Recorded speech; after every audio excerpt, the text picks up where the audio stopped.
Okay, good day, team. For those watching at home, we're going to be talking about the calls that you do to get to the better meetings. And that's definitely something that our clients pay us for, right?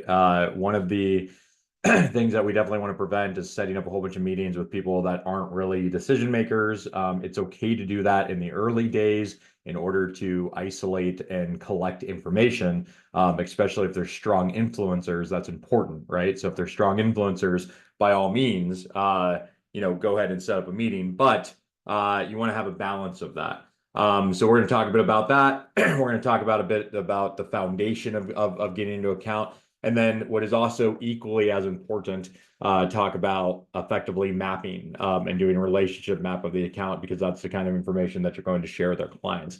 So that being said, for the prerequisites for this, you simply need LinkedIn. You'll need access to Orem, and you're also going to need access to Lucidchart. And just so we're all on the same page, you're going to find this class or this discussion here. By the time you look at it, I'm sure it's going to be a pretty picture. But you will also need to have listened to the Brenda Drew call prior to starting this. If you haven't done those things, you should pause this and go and listen to that call, because that's going to be a prerequisite. So I'll give you a whole 5 seconds to go and do that if it's necessary for you to pause. Okay. Hopefully you've listened to the call. And so when you've listened to the call, after your call, you are accustomed to this screen. So this is, or more or less the screen. This is the call screen that you get from Orem as soon as you have effectively called. But you'll see some things missing on the right-hand side because I have since taken Brenda and put her into a non-calling list, of which you can't see anything on the right-hand side. And so when I'm done talking to Brenda, I'm of course going to take some notes. I'm going to have the call recorded, right? And because Brenda provided pivotal information, in my opinion, I'm going to map it, right? And so the first thing I'm gonna do, I'm gonna go on LinkedIn. I'm gonna have a look at her, right? And then I'm going to send her a request. And so I already did that. I already sent her a little message. You can see my message here, which is really, really, really simple, right? Thank you so much for chatting with me. She says no problem. And to me, Brenda's kind of an ally now, right? I now know who she is. I now, like I feel like I can probably go to her if that's necessary, if I want to find more out about Luminous. And I probably will as we continue to climb. So what did we find out when we listened to the call? What's actually worth keeping, right?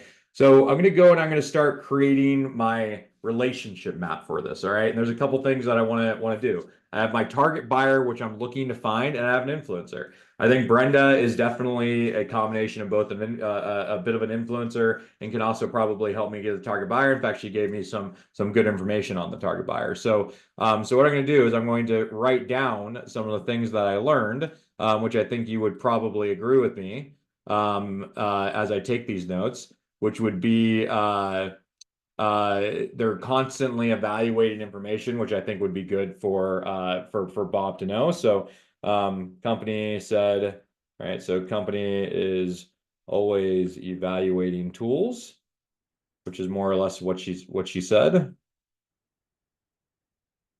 And right now, which I think was also another pivotal piece of information. Right now, they're looking for a TA director, so director of talent acquisition. So no director of TA. And then also they're waiting for the new chief of HR to start, which would also be a decision maker, at least what we think, right? So waiting for the new head of HR to start. And she used the word chief, but that's okay. And then systems that they're currently using, which I think is also important to write down, right?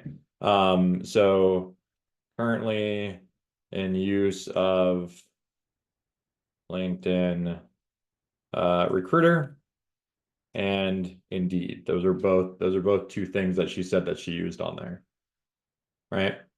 So once, and let me make this a little bit neater.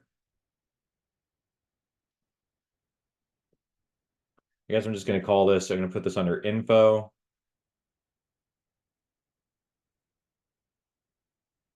make this a little bit neater, put it together.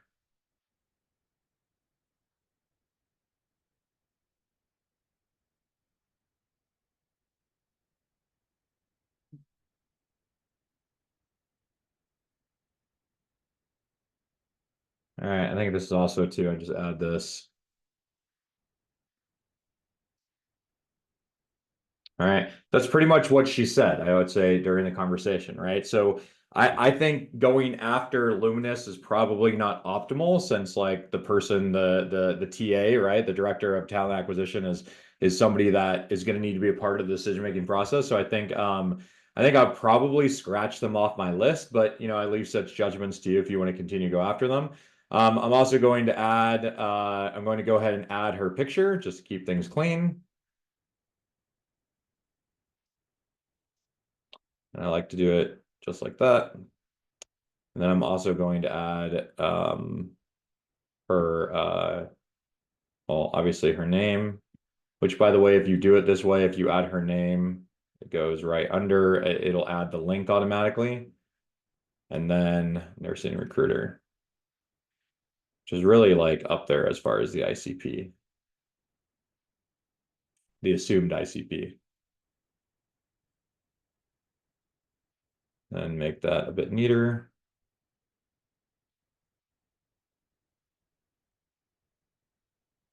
Cool. All right, so that is my basic relationship map. All right, so that's the start. Okay, again, provided good information I wanted. I want to map it. I want to keep it clean. Sometimes I also too, just for ease of access, I can go ahead and throw her phone number on there since I'm looking at it here, which I think is, you know, never a bad idea.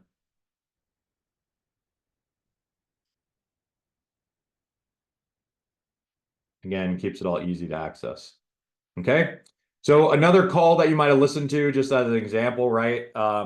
Was this was Common Spirit, which I thought was pretty good. And so this is something too that folks should understand. In talking to Patricia, she did tell me, you know, Miss Price, she did tell me a lot of pivotal information, but just to really cut through that, the main thing that she told me is that her decision makers are coming from a company, Common Spirit National, right? So she works for Common Spirit, but we need to find all the folks, we need to find all the people at Common Spirit National. So that's a situation that when you talk to Patricia, that's a situation that you should then request from myself or one of the other you know, research leaders to basically pull everyone from Spirit National, right? So that way you're no longer talking necessarily to people that are at Common Spirit, which she's at, unless you want to find more information to make things sound more credible. Rather, you are going to go and start looking and start pulling the lists from Spirit National, which we know is now the decision maker. And then also too, when we talk to people at Spirit National, we can also say that we've spoken to some people at Common Spirit, right? So to raise our credibility. But again, you know, it's up to you as as a BDR, right? Do I have enough credibility to start going after in this situation, folks at Common Spirit, or should I call some folks from the non-national portion? Should I call them to get more information? And so that pretty much concludes a quick summary of how to do the relationship maps, a quick framework of how to do the relationship maps. And of course, as always, if you have questions, I'm happy to answer them. Thank you very much. Bye.